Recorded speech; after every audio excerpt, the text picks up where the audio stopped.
প্রবাসী ফুটবলার নিয়ে আমি যেভাবে কথা বলছি, আমি জানি না অনেকে পছন্দ করছেন কিনা, অনেকে খুশি হচ্ছেন কিনা, বাট একটা জিনিস আমি সত্যিই বলছি যে আমি এটা বলেই যাব, ন্যায় ন্যায়, অন্যায় অন্যায়, সেটা যেভাবেই হোক, যে কোনো মোড়কই হোক, অন্যায়টাকে বলতেই হবে। কালকে একটা ভিডিও আমার খুব নজর কাড়লো, সেটা হচ্ছে সাইদ হাসান কানন, একজন তথাকথিত কোচ, তিনি বলতেছেন যে ওদের ফিটনেসের সমস্যা আছে। ভাই, ফিটনেসের সমস্যাটা কি ধরনের সমস্যা, এটা কিন্তু ডেফিনেটলি আপনাকে মানে একদম মানে সেটা ফিটনেস ট্রেনার দিয়ে হোক, মেডিকেল বোর্ড দিয়ে হোক, আপনাকে যাচাই বাছাই করে বলতে হবে, এটা প্রমাণ সহ বলতে হবে। আপনি সিন্ডিকেট করে শুধু বলবেন যে ফিটনেসের সমস্যা আছে, এই কথা কেউ বিশ্বাস করবে না, কেউ মানবে না। আপনি যেগুলো খেলোয়াড় দেখছেন, যেভাবে আমরা যতটুকু ভিডিওতে দেখছি, সেটুকুতে আমার মনে হয়েছে যে দে আর অল লাইক এ গ্যাংস্টার। মানে তাদের অ্যাটিটিউড, ফুটবল খেলা যে অ্যাটিটিউড দরকার হয়, সেই অ্যাটিটিউড আছে, সেই স্ট্যামিনা আছে, সেই ফিটনেস আমাদের কাছে মনে হচ্ছে। আমি বাফুফেকে আর একটা জিনিস বলতে চাই যে এই ট্রায়ালগুলোতে অ্যাটলিস্ট গণমাধ্যমের প্রবেশাধিকার রাখা হোক, কারণ অন্তত পক্ষে লোকচক্ষুর অন্তরালে গিয়ে আপনি সাদাকে কালো, কালোকে সাদা বানিয়ে দিবেন, সেটা মানা যাবে না। এই এই জিনিসটা যদি থাকে যে বাফুফে যদি গণমাধ্যমকে ওখানে প্রবেশ করতে দেয়, তাহলে গণমাধ্যম সঠিক ফুটেজটাই কালেকশন করবে এবং সঠিক ফুটেজটাই আমাদের সামনে তুলে ধরবে। এই গণমাধ্যমকে দিয়ে জিনিসটা করাতে পারলে যেটা ভালো হবে, সেটা হচ্ছে যে এখানে সিন্ডিকেট বা আমার পছন্দ অপছন্দের জায়গাটা কমে যাবে। এবং আমি দাবি তুলতেছি যে এখানে গণমাধ্যম কর্মীদেরকে অবাধ যাতায়াত দেওয়া হোক, অ্যাটলিস্ট নির্দিষ্ট দূরত্ব থেকে যেন তারা ফুটেজ কালেক্ট করতে পারে, যেন আমরা বুঝতে পারি কোন কোন খেলোয়াড়গুলোকে আমরাও আলটিমেটলি পছন্দ করছিলাম বা পছন্দ করি বা পছন্দ করা উচিত। ওয়েল, তারপরে একটা জিনিস দেখলাম যে তাদেরকে কয়েকজনকে রাখা হবে, এইভাবে কথা বলা হচ্ছে। কয়েকজনকে রাখবেন কেন? আপনি 52 জনকে রেখে দিতে পারেন, আবার 52 জনকে ফেলেও দিতে পারেন। ব্যাপারটা এরকম না। প্রিডিফাইন্ড করে ফেলতেছেন কেন যে এই জনকে আমরা রাখবো, এই জনকে আমরা বের করে দিব? এই ধরনের প্রিডিফাইন্ড কোনো ডিসিশন নিয়েন না, ডিসিশন নেওয়ার কোনো দরকার নেই। কারণ বাংলাদেশ ফুটবল এখন যেভাবে জেগে উঠেছে, বাংলাদেশের দর্শকরাও ওইভাবে জেগে উঠেছে। তারা কিন্তু ওই জিনিসগুলো এখনো মানতে যাচ্ছে না।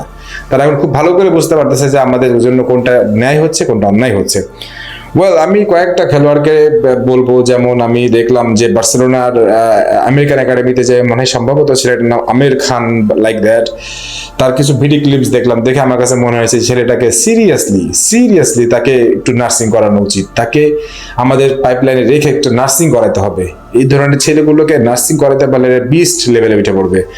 আর একটা জিনিস কি, হাবিয়ার কাবরেরাকে দেখলাম যে মানে 3 তলা থেকে বসে খেলা দেখতেছেন, এই করতেছেন, ওই করতেছেন। আমি জানি টেকনিক্যাল অংশ, এখানে প্যানেলভুক্ত কোচ আছে, তারা ডিসাইড করবে, তারপরে ক্যাবরেরার কাছে যাবে। ভাই, কাবরেরাকে নিয়ে তো ভিডিও করছি, তাকেই তো কোচ রাখবো না, আমরা কোচ রাখতে চাই না। তো সেই জায়গাটায় আবার কাবরেরার কাছে গিয়ে তারা কি পরামর্শ নিবে, দিবে? ওখানে দেখলাম আলফাজ, হাসান আল মামুন, সবাইকেই দেখলাম। বাট আমি ভাই শঙ্কিত, ট্রাস্ট মি, আমি শঙ্কিত। আমার কাছে মনে হচ্ছে যে সম্ভবত এখানে সেই সিন্ডিকেটে গন্ধ পাওয়া যাবে এবং এবং এমন এমন কিছু কথা উঠবে, যেমন এই ছেলেটা ইয়ে না, ওই ছেলেটা ওই না, ওই ছেলেটা ওই না। কিন্তু আলটিমেটলি এই ছেলেগুলো যদি মন ভেঙে যায়, এই ছেলেগুলো যদি সত্যি সত্যি খারাপ থাকে, বাদ দিয়ে দেন, কিন্তু যেগুলো ভালো ছিল সেগুলো যদি না নেওয়া হয়, মন ভেঙে যায়, বাংলাদেশ ফুটবলের জন্য যে অশনি সংকেত হয়ে আসবে, সেটা আপনি কখনোই ফেরাতে পারবেন না। কারণ বাংলাদেশ বংশোদ্ভূতগুলো আর আসতে চাইবে না। লাস্টলি যে কথাটা বলে শেষ করতে চাই, হামজা চৌধুরীকে দেখে সবাই অনুপ্রাণিত, সবাই কথাই বলতে যাচ্ছেন। ভাই, হামজা চৌধুরীর ইম্প্যাক্ট যদি আপনার বাফুফে বুঝতো, তাহলে অন্তত এই ট্রায়ালগুলোতে আরো বেশি মনোযোগী থাকতো, আরো বেশি মনোযোগ দিত। কিন্তু আমরা সেটা দেখতে পাচ্ছি না। হামজা চৌধুরীর উত্তরসূরি যদি বানাইতে চান, হামজা চৌধুরীর উত্তরসূরি যদি বানাতে হয়, ডেফিনেটলি আমি আপনাদেরকে অনুরোধ করছি যে এই 52 জনের মধ্যে কোনো রকমের ম্যাসাকার করেন না, কোনো রকমের অন্যায় বেন্যায় করেন না। যেটা সত্য সেটা বলেন, সাদাকে সাদা বলেন, এবং গণমাধ্যমকে ফুটেজগুলো কালেক্ট করতে দেন, যেন তারা দেখতে পারে যে সেই ছেলেগুলো কেমন খেলছিল, কেমন ছিল, তাদের পারফরমেন্সগুলো রেকর্ডেড থাকুক। তাতে হবে কি, অন্তত পক্ষে আমরা তাদেরকে নিয়ে কথা বলতে পারবো। হ্যাঁ, এটা দরকার।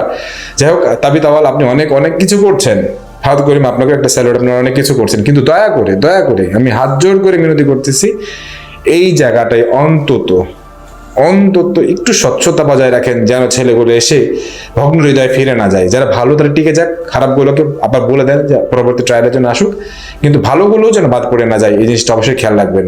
এবং দর্শকদেরকে বলবো, আপনারা ভিডিওটা বেশি বেশি করে শেয়ার করেন, কারণ এই জিনিসগুলো নিয়ে আমাদের কথা বলতে হবে, কথা বলা উচিত। কথা না বললে একদিন আমরা সত্যি ফুটবলটাকে আবার পুরনো জায়গায় ফিরে নিয়ে যাবো, সে সিন্ডিকেটে আবদ্ধে পড়ে যাব এবং শেষমেশ আমরা আর কিছুই করতে পারবো না। সবাই ভালো থাকেন, সুস্থ থাকেন। আল্লাহ হাফেজ।